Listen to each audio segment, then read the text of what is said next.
Welcome to Sweet Life Beat Life. We hope this video helps. In this video, I will explain how to play Undertale in Jujutsu Shenanigans.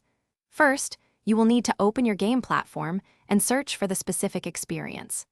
Once found, make sure your game client is fully updated to the newest version to avoid any technical issues. After confirming your update, select a server with a strong, stable connection. This ensures a smooth and enjoyable start to your unique crossover adventure, allowing you to dive right into the action without delay.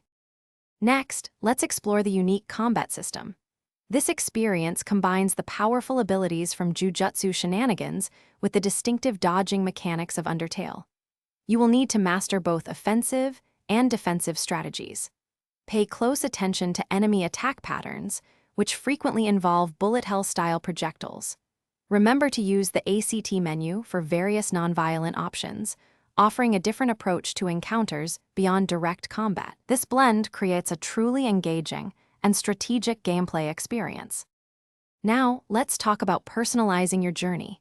You will have the opportunity to choose a character or customize your avatar, tailoring it to your preferred playstyle.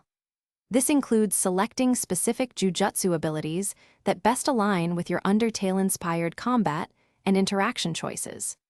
Think carefully about how these selections might influence the story and the various interactions you will encounter throughout the game. Your decisions here will shape your unique path and experience. Finally, let's discuss progression and the various outcomes. As you play, you will complete a series of quests and challenges that drive the game's storyline forward. Crucially, your choices throughout the experience will have a profound impact on the narrative, leading to several distinct endings. To fully appreciate the depth of this crossover, consider replaying to explore different paths and uncover all the unique secrets and outcomes available. Enjoy discovering every facet of this exciting adventure. Thanks for watching. Consider subscribing if we helped you.